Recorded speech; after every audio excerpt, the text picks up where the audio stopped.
5% की गिरावट के साथ कच्चे तेल में कारोबार है। साथ ही बात करेंगे सोने की, जहां पर एक तरफा मुनाफा वसूली देखने को मिली है और अब हमने $1900 प्रति आउंस के लेवल्स भी नीचे में टूटते हुए देखे हैं।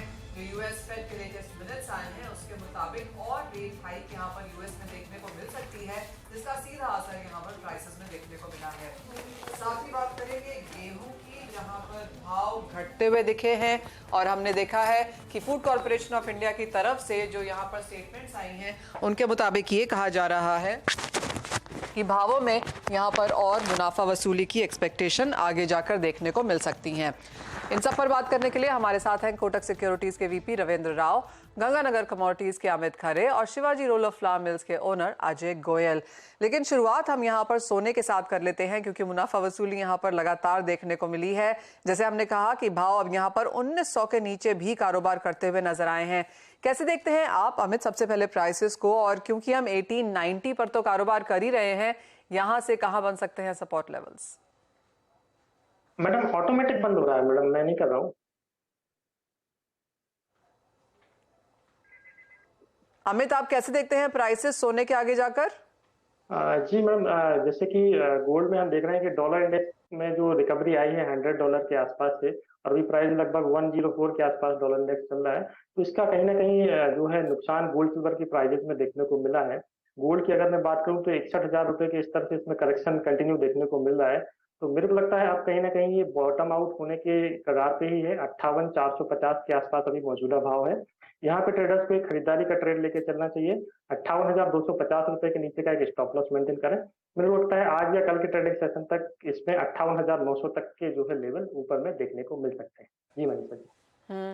रविंद्र, आप कैसे देखते हैं, क्योंकि अच्छी खासी मुनाफा वसूली है और जो इंपॉर्टेंट सपोर्ट लेवल्स हैं ऑन चार्ट्स वो सोना अब तोड़ता हुआ नजर आया है, चाहे 100 डेज मूविंग एवरेज है, 200 डेज मूविंग एवरेज है, उसके नीचे के कारोबार हैं। ऑन चार्ट्स कितना वीक और लगता है सोना? मनीषा, मेरे हिसाब से एक बहुत ही इंपॉर्टेंट चीज हमें देखनी पड़ेगी कि dollar index is trading near resistance. Dollar index में 200 डे मूविंग एवरेज का रेजिस्टेंस है अराउंड 103.60 का। जब तक कि इसके ऊपर ये सस्टेन नहीं करता तब तक मेरे हिसाब से there is a good chance कि वहां से एक थोड़ा बहुत करेक्टिव मूव आए, क्योंकि ऑलमोस्ट 6 महीने के बाद ये 200 day moving average resistance test करने के लिए आ रहा है। तो I am just waiting for that, either for the break और वहां पर एक रेजिस्टेंस ले ले मार्केट। अगर वो होता है तो फिर गोल्ड में अगर देखें तो गोल्ड में 1888 से लेके 1885 का एक सपोर्ट है, जहां से पिछले बार भी प्राइसेस ने एक रिवर्सल दिया था। तो वो भी एक सपोर्ट पे ट्रेड कर रहा है। तो आई थिंक बहुत ही क्रूशल लेवल्स है ये। सो मेरे हिसाब से 58 200 58 100 would be very very crucial in gold in MCX terms.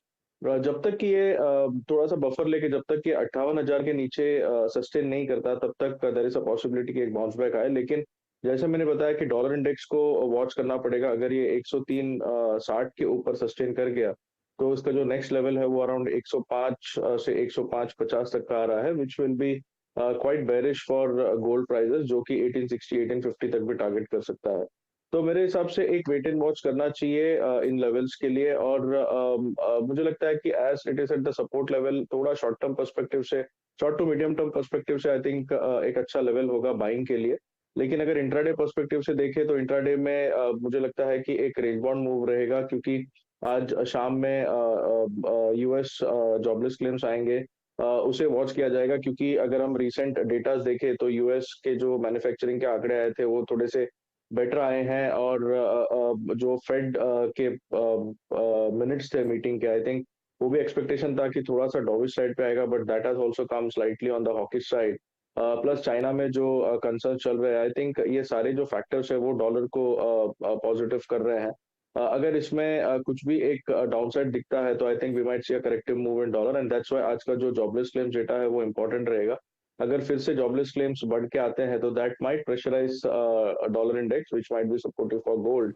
तो मेरे हिसाब से इंट्राडे पर्सपेक्टिव से एक रेंज बाउंड मूव रहेगा गोल्ड में 51 58,200 250 से लेके 58,500 600 तक का लेवल्स रहेगा। लेकिन शॉर्ट टू मीडियम टर्म के हिसाब से जैसे मैंने बताया कि रेजिस्टेंसेस और सपोर्ट को वॉच कीजिए, and this would be a good level to enter, क्योंकि एक अच्छा सपोर्ट पर गोल्ड ट्रेड कर रहा है इंटरनेशनल।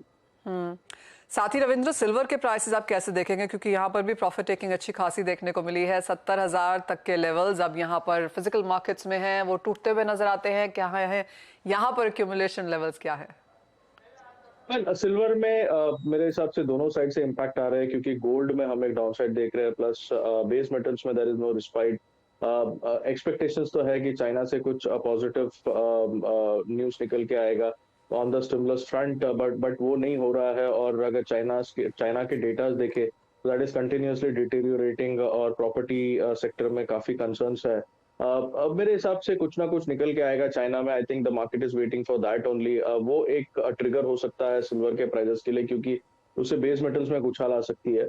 अगर प्योरली प्राइस एक्शन बात करें तो मेरे हिसाब से इंट्राडे पर्सपेक्टिव से सिल्वर में एक सेलिंग बन रहा है। 69,200 तक का टारगेट्स पॉसिबल है सिल्वर में, और अपसाइड आई थिंक 69,700 69,800 के आसपास एक बार शॉर्ट की स्ट्रैटेजी बना सकते हैं। 70,100 के ऊपर इसका रेजिस्टेंस है, तो वो एक स्टॉप लॉस होना चाहिए। लेकिन अगर short to medium term perspective से देखें तो मेरे हिसाब से सिल्वर में $22 $22.10 का एक काफी स्टिफ सपोर्ट है। जब तक कि वो नहीं निकलता तब तक मेरे हिसाब से शॉर्ट टर्म पर्सपेक्टिव से it's a good buying zone, क्योंकि यहाँ पे रिस्क रिवॉर्ड काफी अच्छा होता है। और क्योंकि it is very close to 22.10, it is currently trading at 22.50। तो मेरे हिसाब से short to medium term perspective से एक अच्छा बाइंग जोन है। तो अगर कोई भी डिप आता है टुवर्ड्स 69,000 या 68,800, I think it's a good area to accumulate. लेकिन जैसे मैंने बताया कि डॉलर इंडेक्स और दूसरा चाइना से कुछ अगर स्टिमुलस निकल के आता है, I think this might be the triggers for silver, and उसके हिसाब से मोमेंटम होगा। But price action I think it is nearing the support, so short to medium term से मेरे हिसाब से एक्यूमुलेट करके चलना चाहिए। ओके, चार्ट्स अब यहाँ पर मेटल्स के आपकी स्क्रीन पर लेके आना चाहेंगे, क्योंकि जैसे जिन फंडामेंटल्स की बात हमने की, चाहे वो यूएस का वीक डेटा है, डॉलर इंडेक्स में तेजी है, फेड मिनट्स ये दिखाते हैं कि एक और इंटरेस्ट रेट हाइक यहाँ पर हो सकती है, ये तीनों ही फैक्टर्स यहाँ पर प्रेशर डालते हुए नजर आए हैं। साथ ही एक और चीज है, वो है बढ़ती हुई इन्वेंटरीज, यानी कि सेंटिमेंट मैक्रो की तरफ से तो खराब है ही, लेकिन अगर आप इन्वेंटरीज देखें ऑन ग्राउंड वो भी बढ़ती हुई नजर आई हैं। रविंद्र, यहाँ पे अगर कॉपर देखें तो एक महीने में 52% का इंक्रीज हमने इन्वेंटरीज में आता हुआ देखा है। जिंक की अगर बात करें तो पिछले 2 महीने में 54% का इंक्रीज इन्वेंटरीज में बनता हुआ नजर आया, यानी कि ओपन मार्केट में बहुत ज्यादा डिमांड नहीं है और सडनली एक रश इन्वेंटरीज का वेयरहाउसेस की तरफ आता हुआ हमने देखा है। तो अगर कॉपर एंड जिंक के चार्ट्स देखें और जिस तरह की मुनाफा वसूली यहां पर देखने को मिली है, करंट प्राइसेस पे क्या करने की राय है?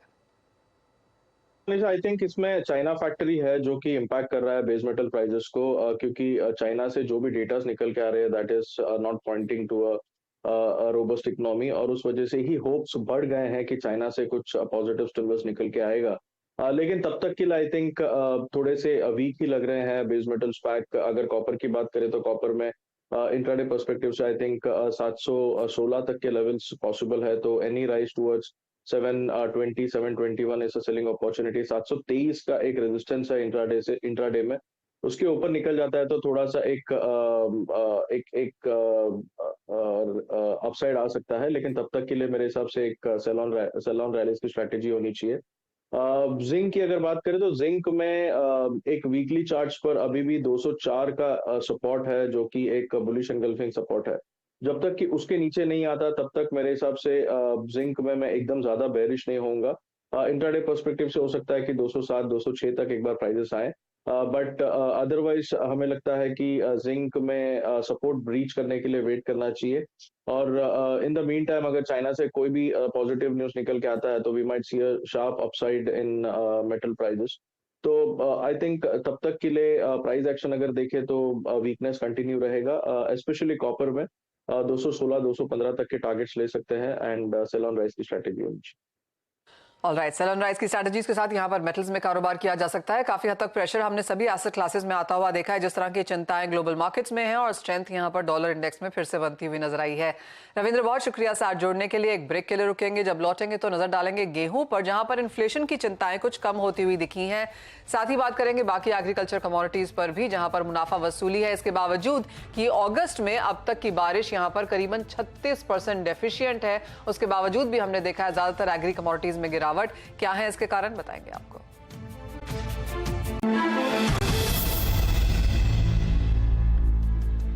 ओएमएसएस के जरिए बिक्री ने गेहूं की कीमतों में गिरावट लाना शुरू कर दिया है। कई राज्यों में दाम गिरे हैं। इसका इंडस्ट्री की कितना फायदा मिल रहा है और आम लोगों को कितना फायदा ट्रांसफॉर्म होगा, इस पर बात करने के लिए हमारे साथ हैं Shivaji roll of flour mills के owner Ajay Goyal.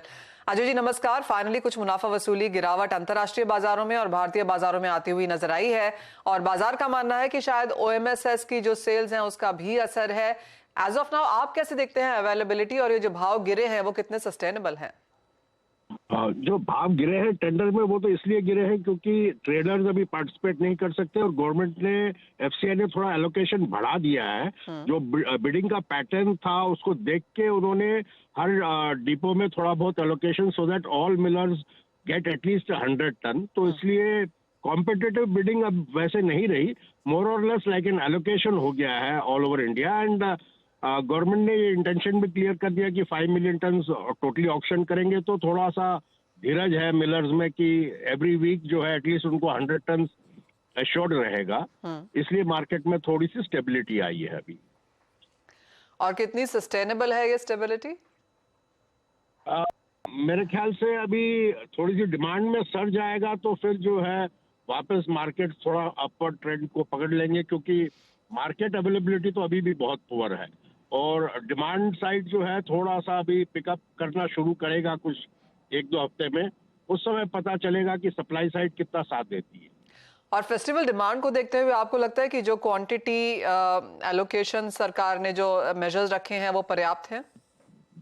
Not at all. सारा इंडस्ट्री जो है अभी करीबन 300 टन पर वीक का एक्सपेक्टेशन लगाए बैठी है और ऐसे उम्मीद है कि आने वाले हफ्तों में ये 100 टन का जो है 200 या 300 टन हो जाएगा, जिससे थोड़ी और रिलीफ मिलेगी इंडस्ट्री को। और प्राइसेस आपको यहाँ से अगर साल खत्म होते तक किस तरह के नजर आते हैं अजय जी? ये तो जो है गवर्नमेंट के हाथ में है। अगर वो इंपोर्ट खोल दे और जो है काफी पर्याप्त मात्रा में ओएमएसएस में सेल खोल दे तो जो है मार्केट यहीं का यहीं रह जाएगा। वरना अगर बाजार के गेहूं पे डिपेंड करना पड़ेगा सारी इंडस्ट्री को तो ये मार्केट जो है बहुत जल्दी अपर ट्रेंड पकड़ लेगा। अजय जी मुझे याद है कि पिछले 3-4 हफ्ते से अब लगातार हम ये कह रहे हैं कि इंटर मिनिस्ट्रियल मीटिंग हो रही है। जिस तरह की क्यूज भी दिल्ली से आ रहे हैं कि हाँ इस हफ्ते नहीं तो अगले हफ्ते हम देखेंगे इंपोर्ट ड्यूटी कम होती हुई, लेकिन ऐसी कोई नोटिफिकेशन फिलहाल तक तो नहीं आई। गवर्नमेंट तो जब मोस्ट अनएक्सपेक्टेड होगा तब आएगा। हर चीज जो है मार्केट एक्सपेक्टेशन के हिसाब से जल्दी से होता नहीं है। इस साल गवर्नमेंट ने सरप्राइज पे सरप्राइज दी है जब कोई चीज एक्सपेक्टेड नहीं थी। जैसे ओएमएसएस 2150 पैन इंडिया एक्सपेक्टेड ही नहीं था, लेकिन सरकार ने कर दिया। तो आई एम श्योर गवर्नमेंट जो है वॉच लगाए हुए है और जब उनको अप्रोप्रिएट लगेगा ये कदम उठाएगी। Fair point that. Ajay ji बहुत शुक्रिया साथ जुड़ने के लिए। तो क्लियरली वो वहां पर डिटेल्स गेहूं की तरफ से आती हुई कि एज ऑफ नाउ बाजार की एक्सपेक्टेशन 300 टन पर वीक है। एज ऑफ नाउ जो मिल रहा है वो 100 टन है, लेकिन क्योंकि सरकार ने जो टेंडर्स हैं वहां पर भाव घटाए हैं तो वो एक रिफ्लेक्ट होता हुआ नजर आया है बाकी इंडियन मार्केट्स में भी। लेकिन आगे जाके देखना होगा कितना सस्टेनेबल ये एलोकेशंस हैं और किस तरह के प्राइसेस और डिमांड सामने निकल के आती भी है। बात अब यहाँ पर बारिश की कर लेते हैं, जहां पर लगातार अगस्त का महीना डिसअपॉइंटिंग रहा है। इस महीने में अब तक करीबन 36% डेफिशिएंसी हमने आते हुए देखी है। अमित कैसे देखते हैं आप ये नंबर्स और उसके सामने जिस तरह की मुनाफा वसूली हमने एग्री कमोडिटीज में आते हुए देखी है उसे कैसे जज करेंगे? जी मनीषा जी, जिस तरीके से अभी बारिश की जरूरत फसलों को थी, स्पेशली देखा जाए तो ग्वारशीड और ग्वारगम के लिए, तो मेरे को लगता है अगर 25 तारीख तक 1-2 बारिश अगर आती है तो ही ये फसलों के लिए अच्छी रहेगी, क्योंकि इससे पैदावार थोड़ा सा सुधरने के चांस रहेंगे। लेकिन अगर बारिश नहीं आती तो प्राइसेस में हम देखेंगे कि एक अच्छा राइज जो है देखने को मिल सकता है।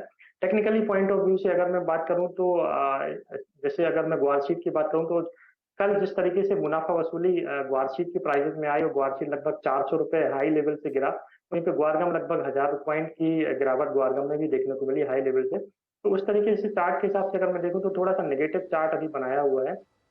स्पेसिफिक लेवल की अगर मैं बात करूं तो ग्वारशीड 6170 के आसपास अगर आज ट्रेडर्स को मिलता है तो वहां पे एक बिकवाली का ट्रेड लेके चल सकते हैं।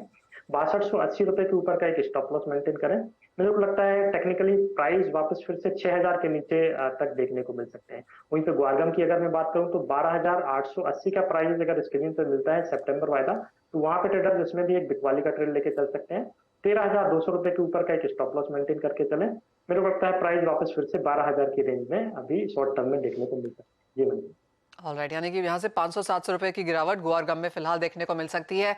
हमें जिस तरह की मुनाफा वसूली कल हमने जीरे में आते हुए देखी और आज हल्की सी बढ़त के साथ कारोबार है, यहाँ पर अब ऑन चार्ट्स क्या व्यू है?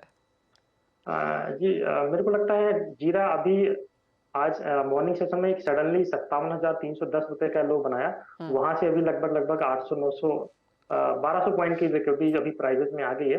ये मेरे को लगता है एक रेंज बाउंड रहेगा, ऊपर में 59,700 या ज्यादा से ज्यादा मैं बात करूं तो 60,500 रुपए, और नीचे की इसकी जो रेंज रहेगी वो 57,000 के आसपास की रहेगी। तो मेरे को लगता है अगर प्राइजेस ऊपर में 59,700-800 के आसपास मिलते हैं तो वहां पे ट्रेडर्स को एक बार मुनाफा बुक करना चाहिए, और 57,000 की रेंज में अगर वापस मिलते हैं तो वहां पे ट्रेडर्स फिर से एंट्री कर सकते हैं। तो ओवरऑल 60,500 से लेकर 57,000 की रेंज मेरे को अभी शॉर्ट टर्म में लगती है। अमित, जिस तरह की ट्रेड्स हैं, जिस तरह का ओपन इंटरेस्ट है एनसीडीएक्स में जो कि काफी हद तक बरकरार है, आप कहेंगे ज्यादातर जो बिग प्लेयर्स हैं उन्होंने अभी भी पोजीशंस होल्ड की हुई हैं? जीरा का ओपन इंटरेस्ट देखें तो ओवरऑल जो जिस तरीके से फंडामेंटल्स थे वो काफी प्राइजेस को सपोर्ट करे, और प्राइजेस भी लगभग पिछले 2 साल में काफी अच्छा मोमेंटम देखने को मिला। प्राइजेस 20,000 22,000 से लेकर ऊपर में 60,000 62,000 रुपए तक भी टेस्ट हुए। तो मेरे को लगता है अभी ओवरऑल तेजी का मोमेंटम अभी 2-3 महीने जारी रहेगा। तो इसकी एक रेंज जैसे 57,000 के आसपास अगर मिलता है तो वहां पर वापस फिर से ट्रेडर्स बाय साइड की पोजीशन लेके चल सकते हैं, और कीमतें मेरे को लगता है फिर से अगर थोड़ा सा लॉन्ग व्यू में लेके चलूं तो 64,000 65,000 के भाव भी अपने को थोड़े से लॉन्ग टर्म में देखने को मिल सकते हैं।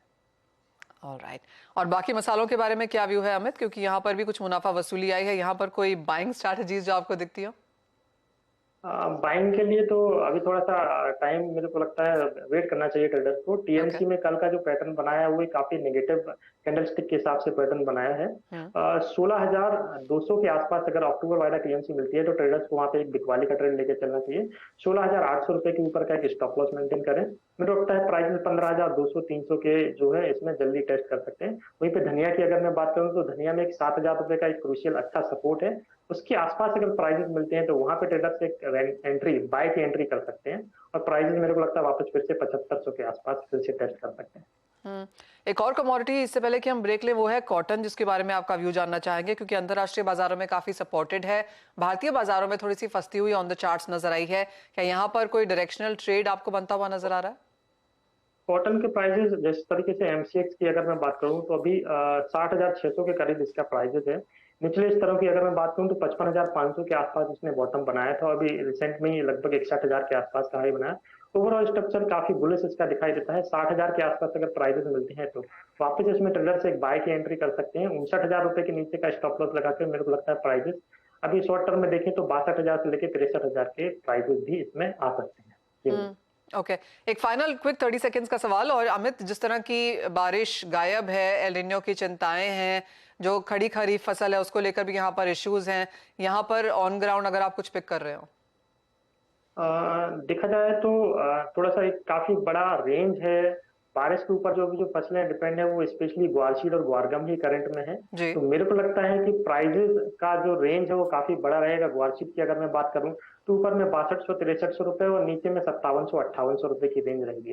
प्राइजेस अगर 6,000 रुपए के नीचे 5900 के आसपास मिलते हैं तो वो एक बढ़िया पिक रहेगा अभी इस सीजन का। 5900 रुपए से प्राइजेस अगर चलते हैं तो फिर से 6200-6300 की रेंज तक आ सकते हैं। तो थोड़ा सा वेट करना चाहिए ट्रेडर्स को। 5900 के आसपास अगर ग्वारशीड मिलता है तो बहुत बेहतरीन एंट्री रहेगी बाय के लिए। 5900 से वो 6300-6400 का सफर भी तय कर सकती है। Fair point that. अमित, बहुत शुक्रिया साथ जुड़ने के लिए। तो अगर मॉनसून के लिहाज से देखें तो क्लियरली ग्वार एक बेहतर बेट यहाँ पर नजर आती है, लेकिन कुछ करेक्शन के बाद ही आप यहाँ पर नए एक्यूमुलेशन लेवल्स करें। जहां तक जीरा की बात है वो रेंज यहाँ पर अमित ने दी ही है, 57 से 60,500 के बीच में कारोबार रह सकता है। एंड क्लियरली एक नजर यहाँ पर अगस्त की रेंज पे रहेगी जो एज ऑफ नाउ काफी डिसअपॉइंटिंग है, और जिसका फायदा हमने दालों को, खाने के तेलों को भी टू अ लेवल आते हुए देखा है। और मार्केट ऑफ कोर्स यहाँ पर जिस तरह की फसल कॉटन केन वगैरह की है उस पर भी नजर रखे हुए है। लेकिन इसी के साथ ये शो समेटने का भी समय है। बहुत शुक्रिया साथ जुड़ने के लिए। ब्रेक के बाद लेकर आएंगे इक्विटी बाजार का पूरा हाल।